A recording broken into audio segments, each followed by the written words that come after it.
Subscribe করুন Sony ৮, click করুন bell icon.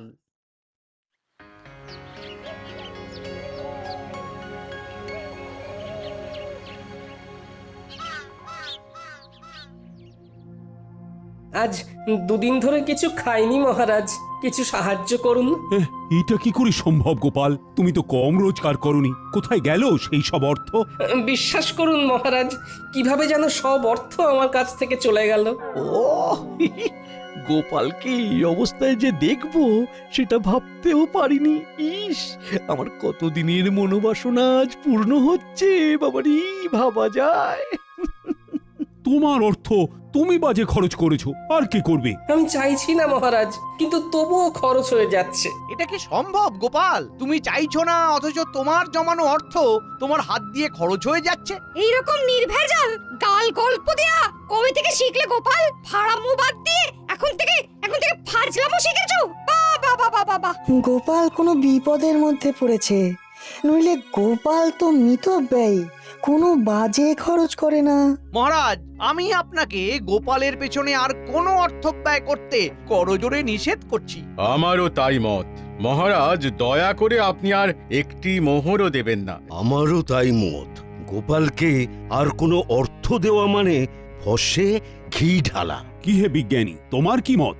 আমার একটাই কথা বলার আছে মহারাজ, গোপাল তো মিতব্যয়ী, ও কোনো বাজে খরচ করে না। তাহলে আজ গোপালের এই অবস্থা কেন? গোপালের জীবনে কি এমন ঘটনা ঘটলো যাতে গোপাল এই অবস্থায় নেমে এলো? মতিভ্রম বলে একটা কথা আছে, জানো তো বিজ্ঞানী? দূর করে দিন মহারাজ, দূর করে দিন। যাও গোপাল যাও, তুমি বরং বাড়ি যাও, আবার তোমার পুরনো ব্যবসা নিয়ে হাটে মাঠে বসো। আমি আর তোমাকে কোনো সাহায্য করতে পারবো না। যাও, আর দাঁড়িয়ে থেকো না। তাহলে আপনি আর সাহায্য করবেন না? না গোপাল, আমার সব সভাসদেরাই তোমাকে সাহায্য করার বিরুদ্ধে। আমি তাদের বিরুদ্ধে গিয়ে তোমাকে তো সাহায্য করতে পারবো না। আপদ গেল। দিদি দিদি গো, এইটুকু নাও, কিছুদিন চালাও, এর মধ্যে দেখবে গোপাল দাদা ঠিক দাঁড়িয়ে যাবে। এই মোহর কটা রাখো, কাজে দেবে। কোথা থেকে কি হলো? কিচ্ছু বুঝতে পারছি না পুটির মা। একটা মানুষ রাতারাতি এইরকম ভাবে বদলে যায়। দিদা, আমি বলছি দেখো, গোপাল দাদু আবার ঠিক আগের মতো হয়ে যাবে। গোপাল দাদুকে দেখে আমাদের খুব কষ্ট হচ্ছে দিদা। সেই দিন দেখি ঢিল মেরে গাছ থেকে আম পেড়ে খাচ্ছে, আমাদের দিকে চোখ করতেই বলে খুব খিদে পেয়েছে তাই খাচ্ছি। ইস, এই দিনটাও দেখতে হচ্ছে আমায়। দিদি, গোপাল দাদা এখন কোথায়? রাজসভায় গেছে, দেখা যাক মহারাজ কিছু সাহায্য করতে পারেন কিনা।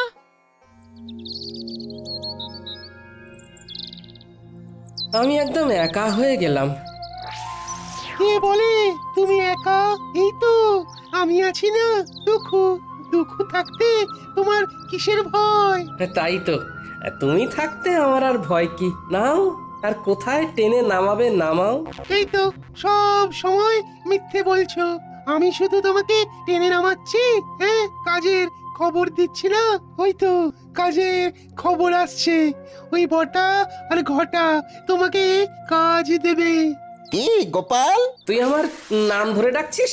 নাম ধরে ডাকছে বলে কি এমন মহাভারত অশুদ্ধ হচ্ছে শুনি? হ্যাঁ, শোনো, সেই দিন গেছে, হ্যাঁ, আর তুমি এখন একটা সাধারণ লোক। তোমার সম্মান প্রতিপত্তি সব চলে গেছে, দয়ায় বেঁচে আছো। একটা কাজ করবে, আমাদের বাড়ির চারপাশটায় কাল ভালো করে জঙ্গল সাফ করে দিলে 2টো মোহর পাবে। বলো করবে কিনা বলো? বলে দাও করবে। করব। তাহলে কাল সকালে ভোর ভোর চলে এসো, খাবার নিয়ে আসবে, খোরাকি দিতে পারবো না। কি গোপাল, ঠিক আছে তো? এই কাজটা ভালো করে করলে তোমাকে আবার একটা কাজ দেব, ঠিক আছে? আরে সেলাম করো, সেলাম করো, বলো ঠিক আছে প্রভু, বলো। ঠিক আছে প্রভু। যাও গোপাল, ঘরে যাও। কাজ কিন্তু একদম ঝকঝকে করে করতে হবে, ময়লা থাকলে কোনো মোহর পাবে না। বুঝেছো? বুঝেছি।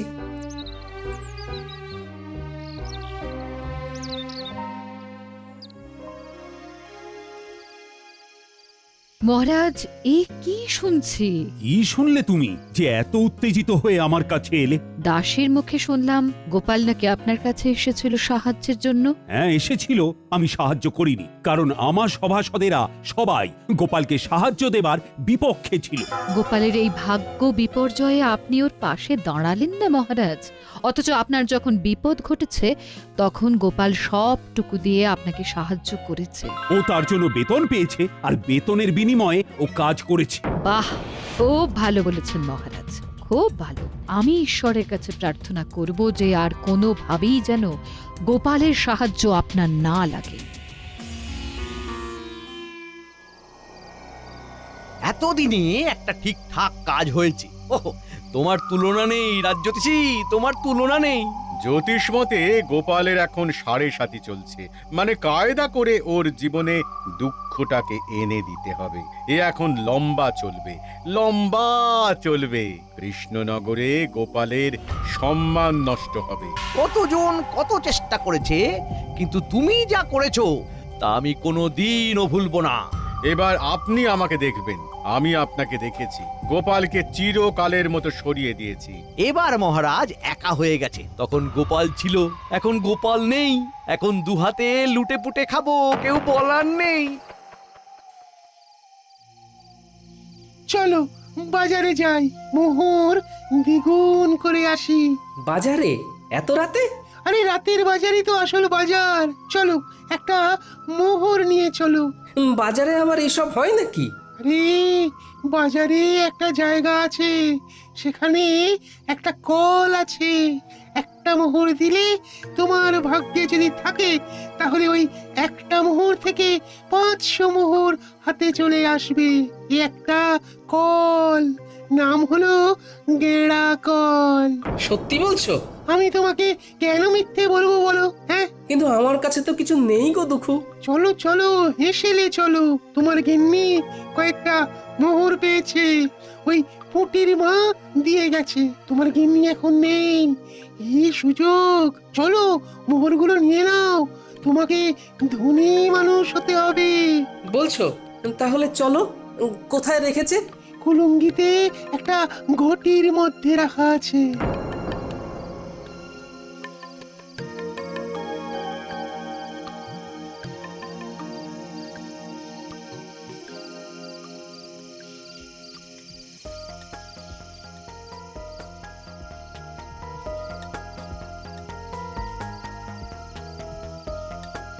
রান্নাঘরে মিনুর বাবাকে যেন যেতে দেখলাম।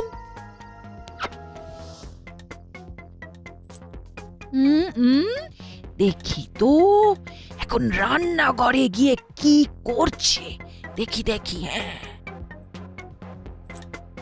বলি হচ্ছেটা কি? আমার ঘরে শীত কাটছো? আমি যেটা বলছি সেইটা বলো। তুমি না আমার অর্ধাঙ্গিনী, তুমি তো আমার অর্ধেকটা। তুমি না আমার অর্ধাঙ্গিনী, তুমি তো অর্ধেকটা গো। থামো থামো, আমি কোথায় খাবার জোগাড় করতে হিমশিম খাচ্ছি আর তুমি আমার সঞ্চয় শীত কাটছো? শোনো, আমি হলাম গিয়ে তোমার গিন্নি, আমাকে ভুজুং ভাজুং দেওয়া অত সহজ নয়। দেখি দেখি গিন্নি, এইভাবে কেউ পরনের কাপড় নিয়ে টানাটানি করে? আমি তো বিকচ্ছ হয়ে যাব, আমার কাছা খুলে যাবে গিন্নি। আমার চোখকে ফাঁকি দেওয়া? ওরে বাবা, কি দজ্জাল গিন্নি গো তোমার! হ্যাঁ, ট্যাঙ্ক থেকে ঠিক বার করে নিল। দুঃখু, আমি কি বলেছিলাম? এখান থেকে চলো এখন। হ্যাঁ হ্যাঁ হ্যাঁ, চলো চলো, আমার এই সব একদম ভালো লাগে না। চলো চলো বাইরে চলো। বলি কোথায় যাওয়া হচ্ছে শুনি? বলো যেদিকে দু চোখ যায়। যেদিকে দু চোখ যায়? চলো, ছোট ছোট ছোট ছোট। এই শোনো শোনো বলছি। যা, এই চলে গেল। এ আমার কি সর্বনাশ হলো! কি হলো গোপাল বউ? গোপাল এরকম ঊর্ধ্বশ্বাসে ছুটে কোথায় গেল? আমার কপাল পুড়েছে, কি যে হলো বুঝতে পারছি না। ভালো মানুষটা যে এরকম কিভাবে বিগড়ে যাবে সেটা ভাবতে পারিনি। দেখো গোপাল বউ, দুঃখ করো না, আমরা সবাই আছি সাথে। জড়িয়ে আছি হাতে হাতে। গোপাল আবার তুলবে মাথা, যেন বৃথা হবে না আমার কথা। এই নাও গোপাল বউ, এই মুহূর্তে গোপালের কোনো কাজ নেই, তোমাদের চলবে কি করে? আমি আর বিজ্ঞানী মিলে দিলাম কিছু অর্থ, আমাদের প্রার্থনা হবে না কো ব্যর্থ। ও দুঃখু, আছো তো? আছি মানে একেবারে লেপ্টে আছি। তোমার ঘর থেকে এ জন্মে আর নামবো না। ওই যে মোহর দ্বিগুণ হওয়ার কলটার কথা বলেছিলে, সেখানে কি করে যাব? হাত তো একদম খালি। একটা জায়গা আছে, চলো সেখানে যাই। তোমার একটা কিছু তো ব্যবস্থা করতে হবে, নইলে খরচা করবে কি করে? চলো চলো চলো, সোজা চলো, একদম নাক বরাবর।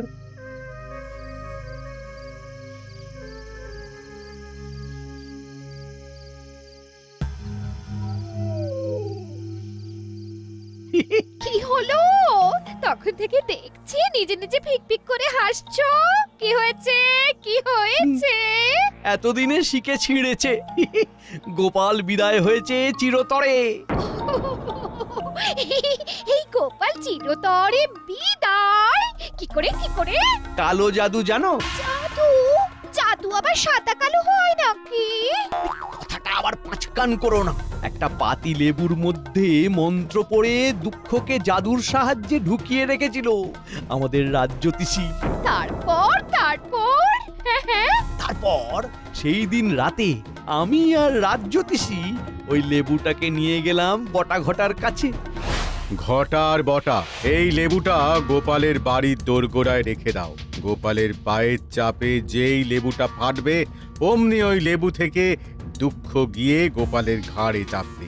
ব্যাস, গোপাল দুঃখের কোপে পড়ে সবকিছু হারাবে। 1 মাসের মধ্যে গোপাল একেবারে পথের ভিখারি হয়ে যাবে। এসব সত্যি ঘটবে তো, না আগের মতো সব ভুলভাল হবে? আমার কালো জাদুবিদ্যাকে অবিশ্বাস করো না, কাজটা করেই দেখো না, মজা পাবে। রাজকর্মচারী যদি হতে চাস তাহলে আমরা যেভাবে বলছি সেইভাবে কাজ কর। ঠিক আছে, দিন। এবার চলো, আজ রাতের মধ্যেই এটা করতে হবে। খুব ভালো সময়, আজকের পরে আবার 6 মাস পরে এই তিথি আসবে, সুতরাং বুঝতেই পারছো। পারছি। তাহলে এক্ষুনি চল, আমাদের চোখের সামনেই ঘটনাটা ঘটুক। চলুন তাহলে।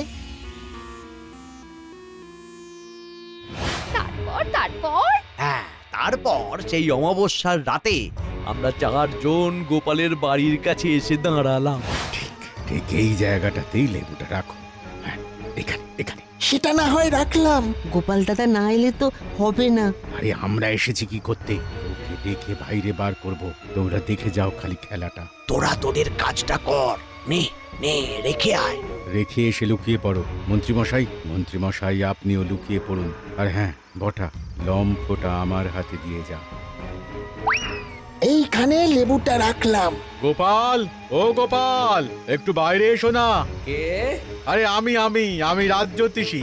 তোমার সাথে একটা খুব জরুরি প্রয়োজন আছে, একবার বাইরে এসো না গোপাল। ও বাবা, এত রাতে রাজ্যতীষী? আসছি।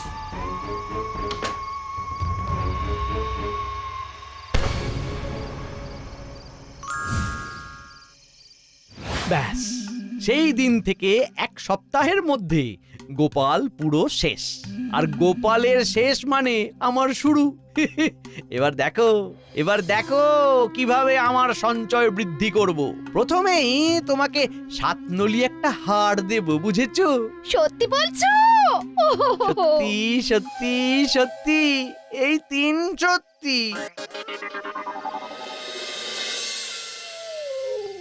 ওই দেখো গোপাল, একটা পাথর পড়ে আছে, দেখতে পাচ্ছো? অন্ধকারে কিছু দেখতে পাচ্ছি না, তুমি আমাকে নিয়ে চলো। এই যে এই পাথরটা, এই পাথরটাকে ঠেলো ঠেলো ঠেলো। এগুলো কি? গর্তের মধ্যে এগুলো কি? এগুলো সব তোমার। নতুন করে খরচা করতে শুরু করো। বস্তাটাকে তুলে নাও, নাও নাও, তুলে নাও। হ্যাঁ, তারপর রাতের বাজারে চলো। ওই গেঁড়া কলে মোহর দেবে আর মোহর দ্বিগুণ হয়ে যাবে। সুযোগ এসেছে দুকুকে ঘাট থেকে নামানো। একটা সোনার মোহর গর্তে ফেলে দিই। কি গো গোপাল, হলো? এই রে দুঃখু ভাই, বস্তা থেকে একটা সোনার মোহর গর্তের মধ্যে পড়ে গেল। দুঃখু ভাই, গর্তের মধ্য থেকে সোনার মোহরটা তুলে দেবে? এ বাবা, ভালো করে ধরতেও পারো না। দাঁড়াও দাঁড়াও, দেখছি।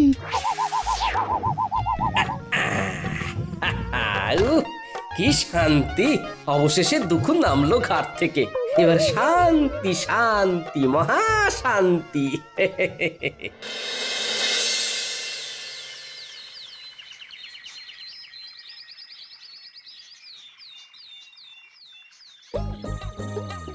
এই ঘটা, ওই দেখ গোপাল দাদা নাতি নাতনিদের নিয়ে বাজার করতে এসেছে।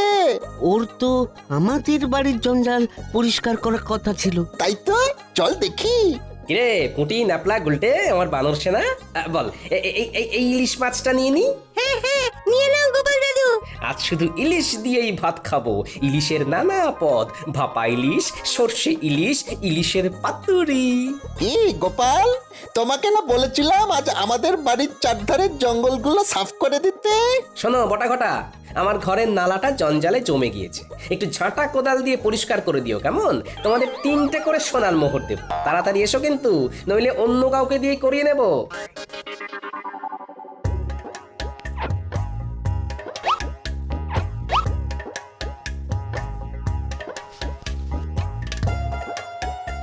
চল রে মানুষ না, আরো কত কি কেনার আছে। চল চল চল চল চল, মন্ত্রী মশাইকে খবর দিয়ে আসি। আয় আয় আয় আয় আয় কাকা, আয় বগা, আয় আয় আয় আয়। মন্ত্রী মশাই, কাকা বকা ছাড়ুন। ঘটনাটা যা ঘটার তা ঘটে গিয়েছে। কি হয়েছেটা কি? গোপাল ইলিশ মাছ কিনছে। কি হলো? এই হিসেবটা তো মিলছে না। তোরা ঠিক দেখেছিস তো? আগে কথা বলেছি।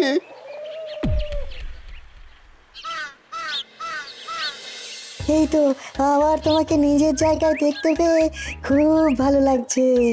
তা কি হয়েছিল গোপাল? বুদ্ধিতে এর কোনো ব্যাখ্যা নেই বিজ্ঞানী। একদিন রাতে রাজ্যোতিষীর গলার আওয়াজ শুনে ঘুম থেকে উঠে বাইরে বেরোতেই পায়ের নিচে একটা লেবু পড়ে গেল, আর সাথে সাথে আমার ঘাড়ে একটা ভারী কি যেন একটা এসে বসে পড়লো। তারপর আর কিচ্ছু জানি না, বুঝলে? এখন কেমন লাগছে ঘর? হালকা ফাঁকা, নাইকো ভার। আরে কাল রাতে ঘাট থেকে দুঃখুকে নামিয়ে দিলাম, ব্যাস। বিষয়টা একটু খুলে বলো তো গোপাল। বলছি।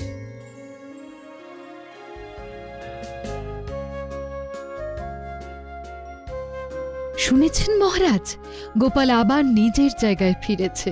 আমি গোপালের বাড়ি যাচ্ছি, আপনিও আসুন। দাঁড়াও দাঁড়াও দাঁড়াও, সকাল থেকে আমিও শুনছি। ব্যাপারটা কি জানতে হবে। চলো চলো, তোমার সাথে আমিও যাব। গোপালের কেনই বা ভাগ্য বিপর্যয় হলো, আর কি করেই বা সেখান থেকে সে বেরিয়ে এলো, এটা জানাটা খুব দরকার। চলুন।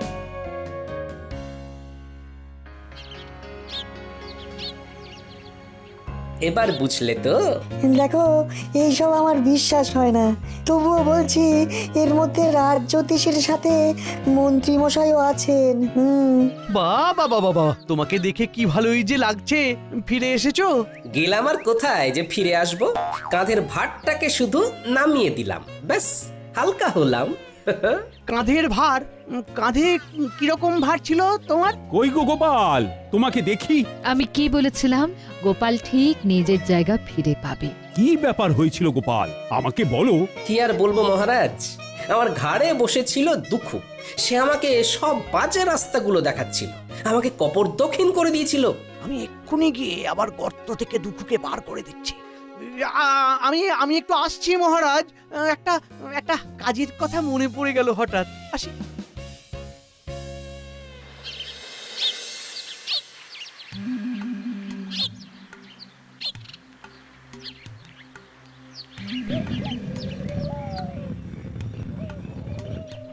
তুমি কে গো? আমি এই রাজ্যের মন্ত্রী দুঃখু, আমার ভাই। যাও যাও, আবার গিয়ে গোপালের ঘাড়ে চাপো, ওকে আবার সর্বশ্রান্ত করে দাও। তুমি ওকে এত উপকার করলে, ও তোমার ক্ষতি করলো দুঃখু। না, গোপালের কাছে আর যাব না, ও বড় ভয়ঙ্কর। তার চেয়ে তুমি বরং খুব ভালো। তুমি আমাকে মুক্ত করেছো, যে মুক্তি দেয় তাকে কি ছেড়ে যেতে হয়? হ্যাঁ, আজ থেকে আমি তোমার কাছে থাকবো। হ্যাঁ। বলো কি? না না না না দুঃখু, না না না। সাবস্ক্রাইব করে দিন ভাই, আর বেলটা বাজাতেও ভুলবেন না, না হলে মজা miss The show links and enjoy.